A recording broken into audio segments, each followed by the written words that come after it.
Ngayon, alamin natin kung bakit ibinigay sa atin ng Diyos ang utos na huwag ninyong tularan ang sanlibutan ito. Tingnan natin ang Romans chapter 12 verse 2.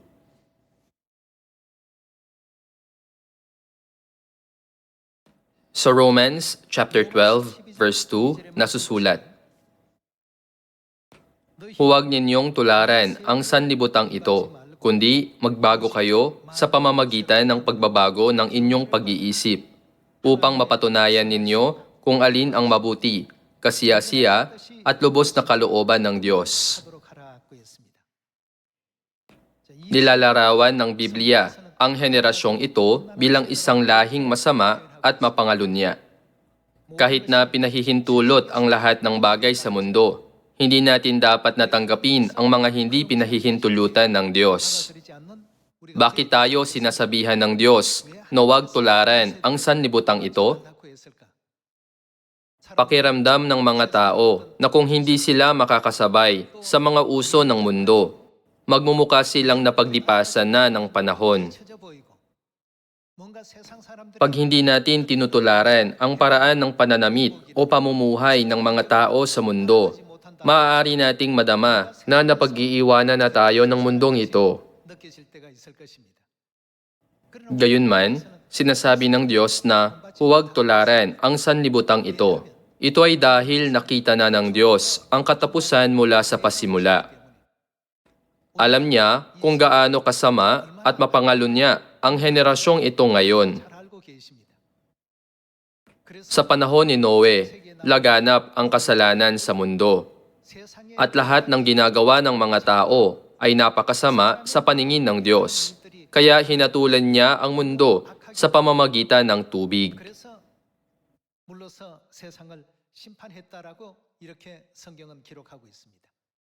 Bakit nagpaulan ang Diyos ng apoy sa mga araw ng Sodoma at Gomora? Ito ay dahil laganap ang kasalanan. Hinatulan sila ng Diyos dahil hindi na niya kinayang makita ang kanilang kasamaan. Sinasabi rin na sa mga huling araw, ang mundo ay hahatulan sa pamamagitan ng apoy. Kung ganoon, bakit? Pareho lang ang dahilan. Sa paningin ng Diyos, ang mga tao sa mundong ito ay napakamakasalanan at napakasama. Kaya sinasabi ng Diyos sa makalangit na bayan, huwag niyong pag-aralan ang lakad ng mga bansa. Kahit na ang isang bagay ay pinahihintulutan ng mga tao sa mundo, hindi natin dapat nalakarin ang landas na iyon kung sinasabi ng Diyos na ito ay masama sa kanyang paningin.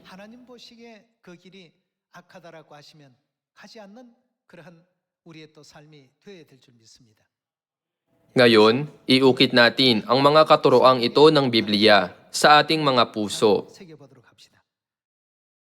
Una, tingnan natin ang Exodus chapter 20, verse 12.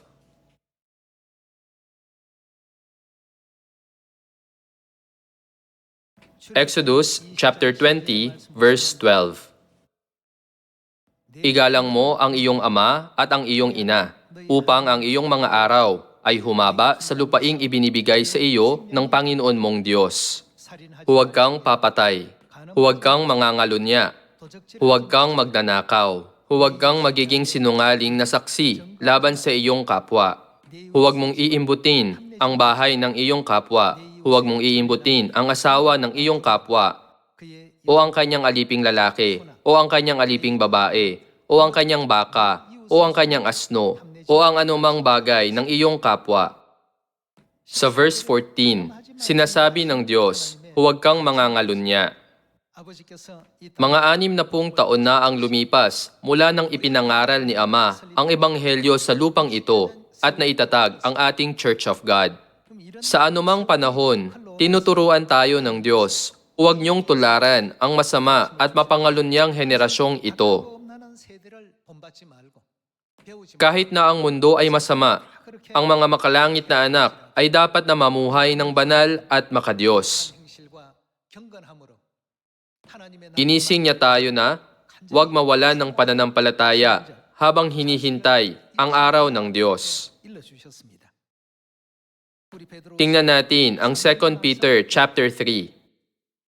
2 Peter chapter 3 verse 6. Na sa pamamagitan din nito, ang daigdig noon ay inapawan ng tubig at nagunaw. Ngunit sa pamamagitan ng gayunding salita, ang kasalukuyang langit at lupa ay iningatan para sa apoy, na inilalaan sa araw ng paghuhukom at sa paglipol sa masasamang tao. Lumipat tayo sa verse 10. Ngunit darating ang araw ng Panginoon na gaya ng isang magnanakaw, at ang kalangitan ay maglalaho kasabay ng malakas na ingay, at ang mga sangkap ay matutupok sa apoy, at ang lupa at ang mga gawang naroon ay masusunog. Yamang ang lahat ng mga bagay na ito ay mawawasak ng ganito, ano nga ang uri ng pagkatao ang nararapat sa inyo sa banal na pamumuhay at pagiging makadiyos, na hinihintay at pinagmamadali ang pagdating ng araw ng Diyos. Pinopesiya ng Diyos na ang panahong ito ay hahatulan sa pamamagitan ng apoy. Tinuturuan tayo ng Diyos na huwag iwala ang ating banal at makadiyos na pamumuhay. Kaya iniutos ng Diyos sa mga miyembro ng sinaunang simbahan na huwag gumawa ng masasamang gawa. Lumipat tayo sa Acts chapter 15. Acts chapter 15 verse 28.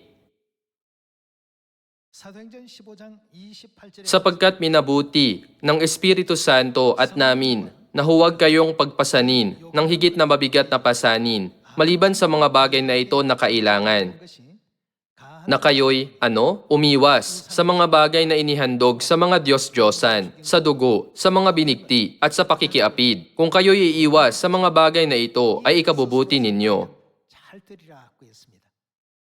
Dapat nating maunawaan na inalis ng Diyos Espiritu Santo ang bawat mabigat na pasanin, at inutusan tayong sundin ito.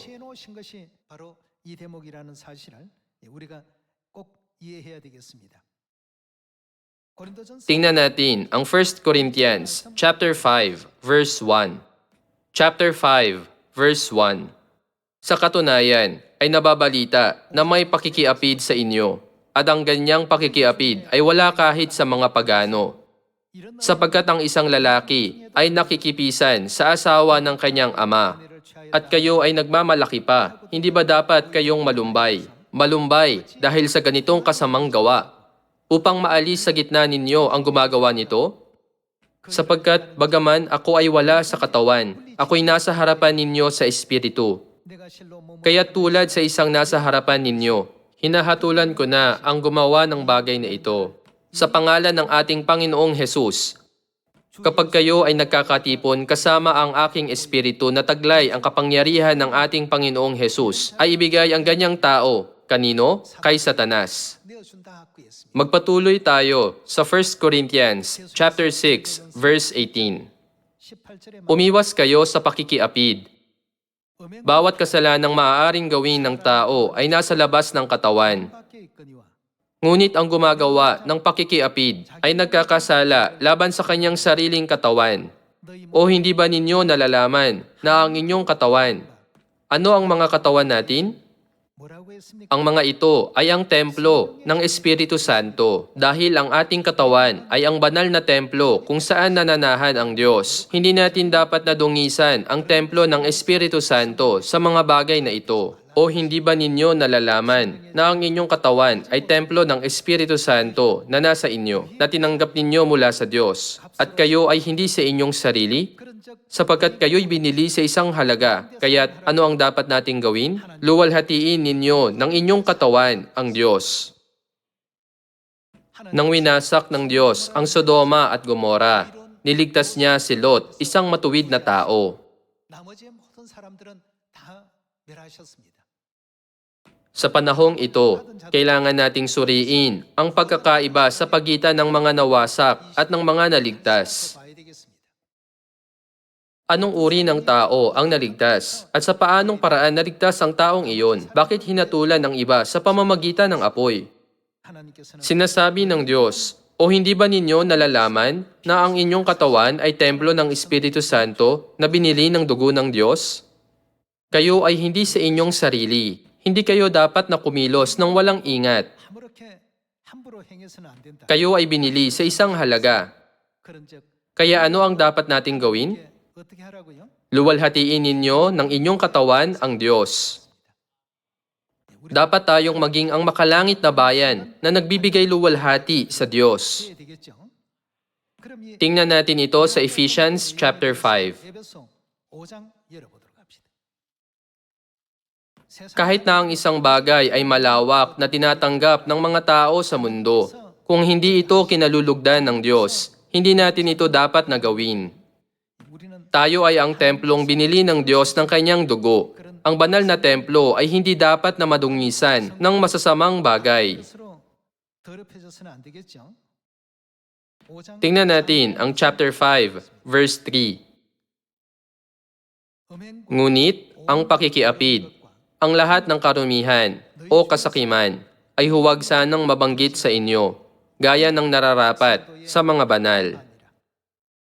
누추한 Gayon din ang karumihan at hangal na pagsasalita o mga pagbibiro na di nararapat, kundi ang pagpapasalamat. Sapagkat inyong nalalaman na bawat mapakiapid o mahalay o sakim na sumasamba sa mga Diyos-Diyosan ay walang mamanahin sa kaharian ni Kristo at ng Diyos. 기억을 얻지 못하리라 하고 있습니다.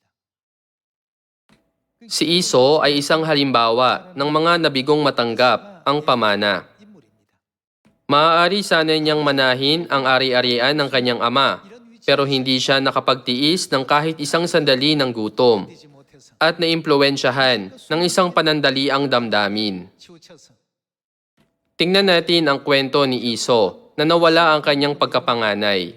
한번 찾아봅시다. 히브리서 Lumipat tayo sa Hebrews chapter 12. Hebrews chapter 12 verse 14. Pagsikapan ninyong magkaroon ng kapayapaan sa lahat at ng kabanalan na kung wala nito'y walang sino mang makakakita sa Panginoon. 이것이 없이는 아무 Pakaingatan ninyo na baka ang sino may mahulog mula sa biyaya ng Diyos. Baka may ilang ugat ng kapaitan ang sumibol at bumagabag sa inyo at mahawa nito ang marami. 많은 사람이 이로 말미암아 Tiyakin ninyong walang sino man sa inyo na maging gaya ni Iso na mapakiapid o lapastangan, nakapalit ng isang pinggang pagkain ay ipinagbili ang kanyang sariling pagkapanganay. 망령된 자가 있을까 두려워하라 하고 했습니다. Kahit na si Iso ang panganay, ipinagbili niya ang kanyang pagkapanganay para sa isang mangkok ng nilaga na 한 lentehas. 그릇에 파주게 말이죠.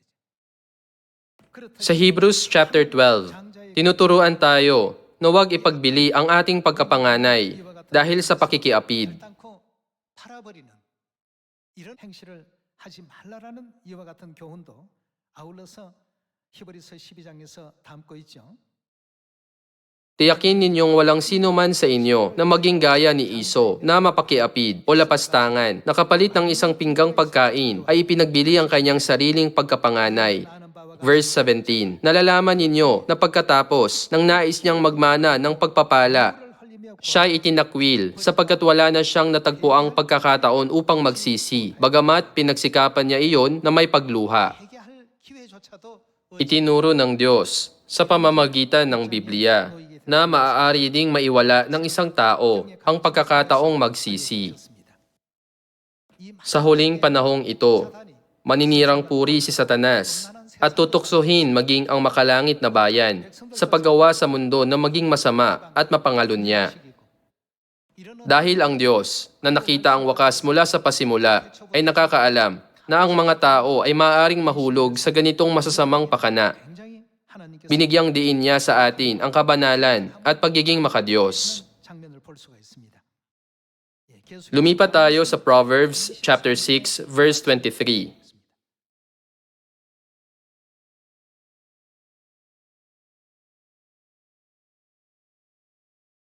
Tingnan natin ang chapter 6 verse 23. 대저 Sapagkat ang utos ay tanglaw at ang aral ay ilaw at ang mga saway ng disiplina ay daan ng buhay.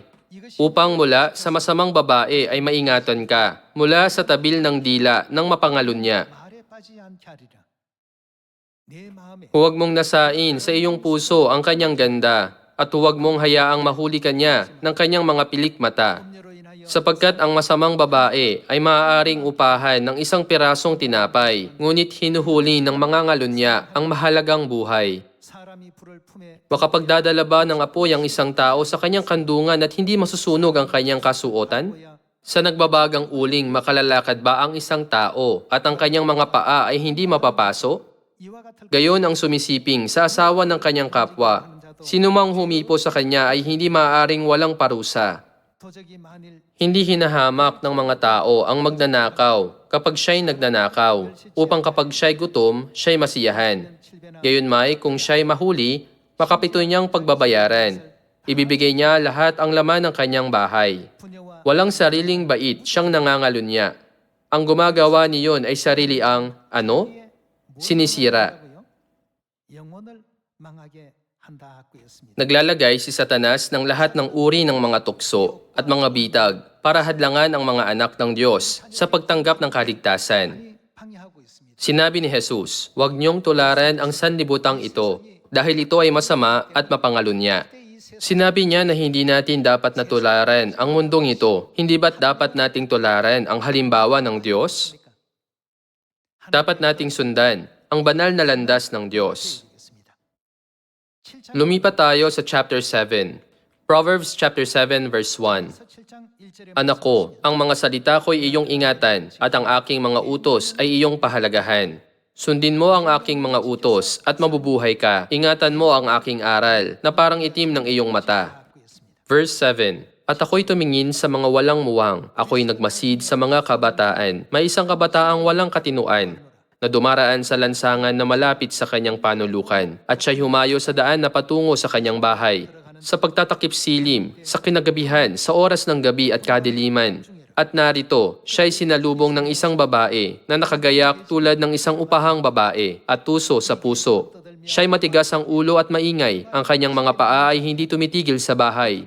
Ngayon nasa mga lansangan, mamaya'y nasa pamilihan, at siya'y nag-aabang sa bawat panulukan. Sa gayoy hinahawakan niya ang lalaki at hinahagkan siya, at may mukhang walang hiya na nagsasabi sa kanya, kailangan kong mag-alay ng mga handog pangkapayapaan. Sa araw na ito, ang mga panata ko'y aking nagampanan. Kaya't lumabas ako upang salubungin ka. Masigasig kong hinanap ang iyong mukha at natagpuan kita. Giniyakan ko ng mga panlatag ang higaan ko, nayari sa kinulayang lino mula sa Ehipto. At aking pinabanguhan ang aking kama ng mira, aloe at kanela.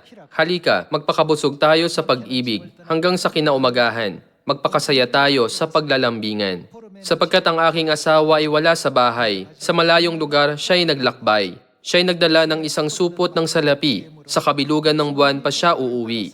Sa marami mapanuksong salita, kanyang nahikayat siya. Sa malumanay niyang labi, siya'y kanyang nahila. Pagdaka ay sumusunod siya sa kanya, gaya ng toro na sa katayan pupunta, o gaya ng isang nasisilong usa.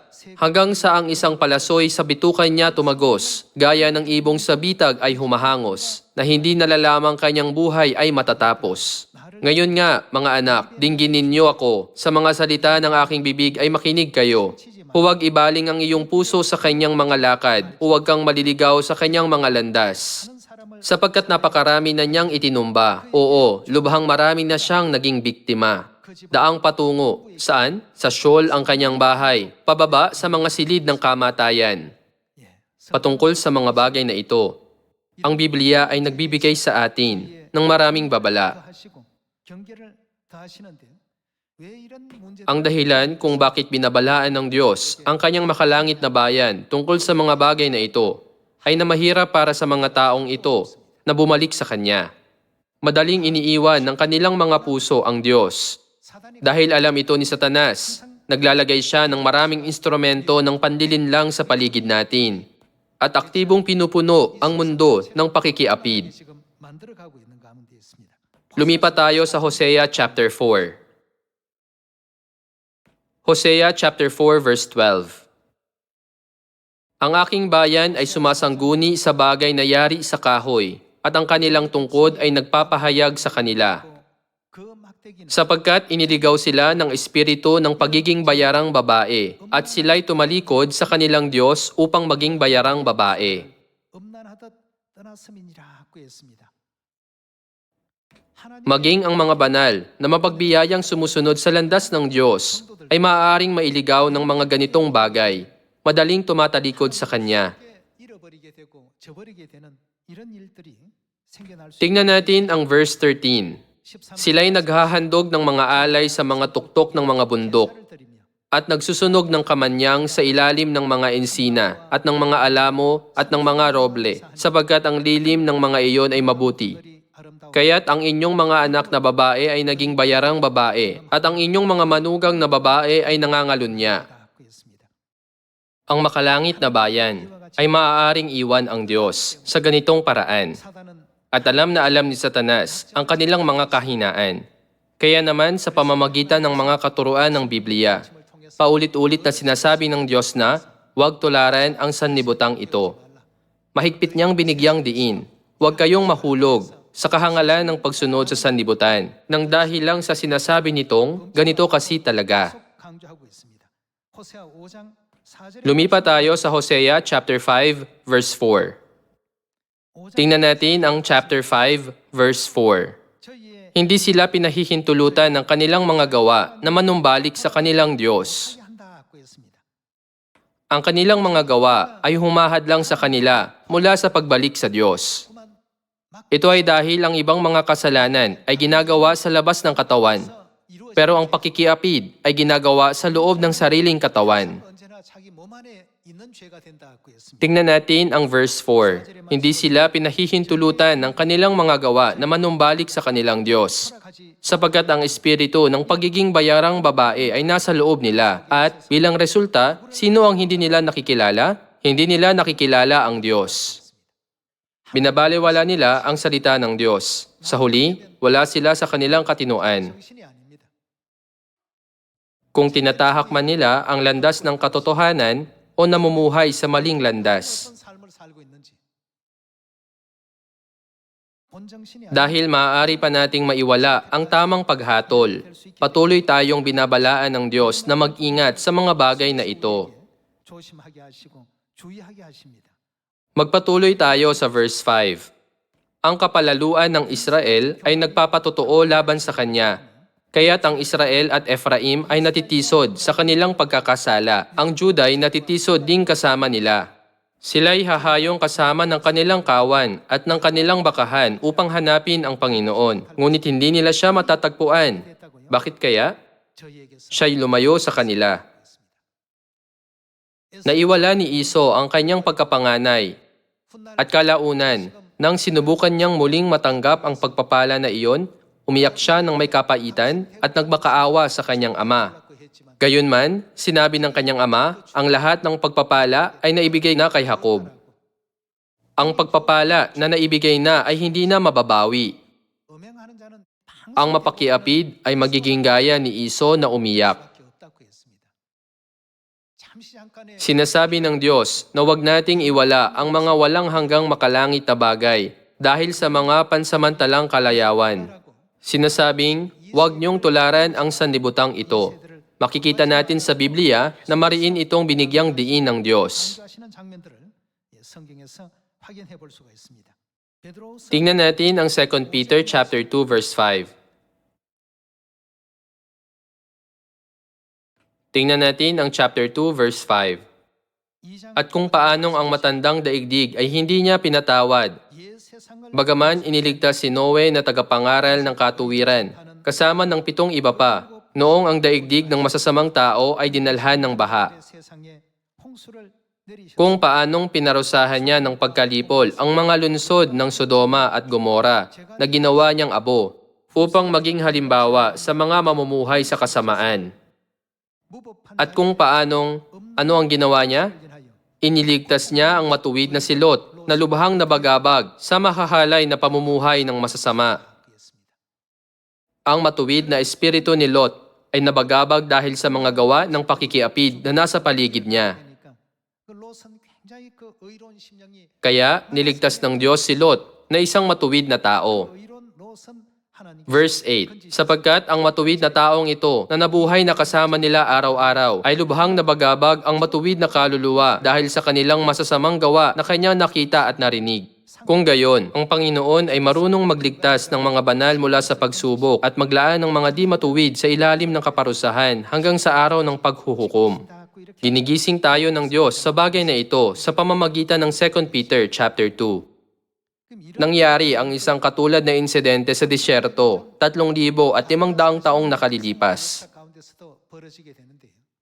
Bago makalabas sa Ehipto, nasaksihan ng mga Israelita ang kapangyarihan at mga himala ng Diyos ng 10 beses.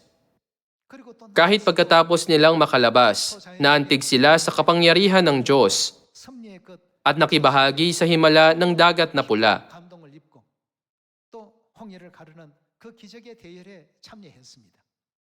Bukod pa rito, sa disyerto, araw-araw silang tumanggap ng mana sa loob ng 40 taon.